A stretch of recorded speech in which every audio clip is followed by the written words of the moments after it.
Assalamualaikum warahmatullahi wabarakatuh. Alhamdulillahirabbil alamin wa bihi nasta'inu ala umuri dunya waddin wassalatu wassalamu ala asrofil anbiya'i wal mursalin wa ala alihi washabihi ajmain amma ba'du. Segala puji bagi Allah Tuhan semesta alam yang telah menciptakan tujuh lapis langit dan seisinya. Tuhan yang Maha Pengasih lagi Maha Penyayang. Shalawat serta salam semoga selalu tercurah limpahkan kepada junjungan alam yakni Nabi Muhammad Shallallahu Alaihi Wasallam. Pada video kali ini saya akan berbagi pengetahuan mengenai adab menuntut ilmu dalam Islam. Menuntut ilmu bukan hanya sekedar upaya untuk memperkaya pengetahuan, tetapi juga ibadah yang diwajibkan dalam Islam.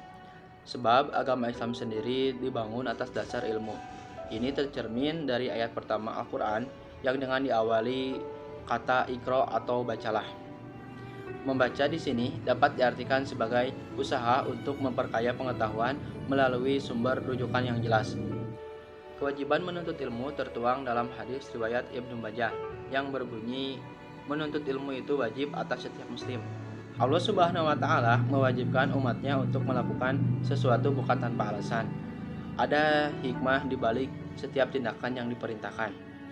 Agar dicintai oleh Allah Subhanahu wa taala dan membawa banyak berkah, menuntut ilmu harus dilakukan dengan cara terpuji. Oleh sebab itu, Islam juga mengajarkan bagaimana adab dalam menuntut ilmu. Adapun adab penuntut ilmu yang perlu kita ketahui yakni yang pertama diawali dengan niat. Niat merupakan keinginan dalam hati untuk melakukan suatu amalan. Rasulullah Shallallahu Alaihi Wasallam mengatakan bahwa niat menjadi penentu pahala sebuah perbuatan. Jika niatnya karena Allah Subhanahu wa taala, maka Allah juga akan menganugerahkan pahala yang setimpal. Oleh sebab itu, menuntut ilmu sebaiknya diawali dengan niat karena Allah Subhanahu wa taala. Kemudian yang kedua yaitu berdoa sebelum menuntut ilmu. Umat Islam dianjurkan untuk berdoa sebelum belajar. Adapun bacaan doa sebelum belajar yang sering dipanjatkan yaitu raditu billahi robba wabil islami dina wabi muhammadin nabiyya wa rasula rabbi jidni ilman warjukni fahman, yang artinya aku ridho Allah Subhanahu wa taala sebagai Tuhanku, Islam sebagai agamaku, dan Nabi Muhammad sebagai nabi dan rasul. Ya Allah, tambahkanlah kepadaku ilmu dan berikanlah aku peringatan yang baik. Kemudian adab yang ketiga yakni berdoa setelah belajar. Ketika selesai belajar, hendaknya umat muslim menutupnya dengan doa. Adapun doa setelah belajar yang artinya yaitu, ya Allah, tunjukkanlah kepada kami kebenaran sehingga kami dapat selalu mengikutinya, dan tunjukkanlah kepada kami kejelekan sehingga kami dapat selalu menjauhinya. Adab selanjutnya yakni bersungguh-sungguh. Selain niat dan doa, seseorang juga harus berusaha semaksimal mungkin untuk dapat mengambil manfaat dari ilmu yang dipelajari.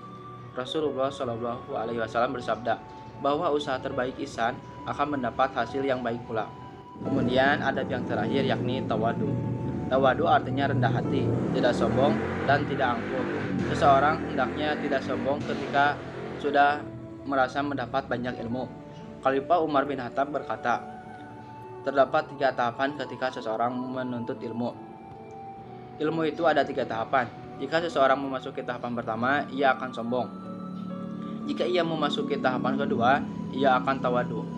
Dan jika ia memasuki tahapan ketiga, ia akan merasa dirinya tidak ada apa-apanya. Sudah sepatutnya kita berpikir untuk menambah ilmu pengetahuan, namun tetap menyadari bahwa hanya Allah lah yang mengetahui segala sesuatu. Oleh sebab itu, hendaknya kita bersikap rendah hati. Sekian yang dapat saya sampaikan. Mohon maaf bila ada kekurangan. Semoga dapat bermanfaat, khususnya bagi diri saya sendiri dan umumnya bagi kita semua. Semoga kita selalu dalam lindungan Allah Subhanahu wa taala, dan semoga kita selalu senantiasa beriman dan bertakwa kepada Allah Subhanahu wa taala. Terima kasih. Billahi taufiq wal hidayah. Wassalamualaikum warahmatullahi wabarakatuh.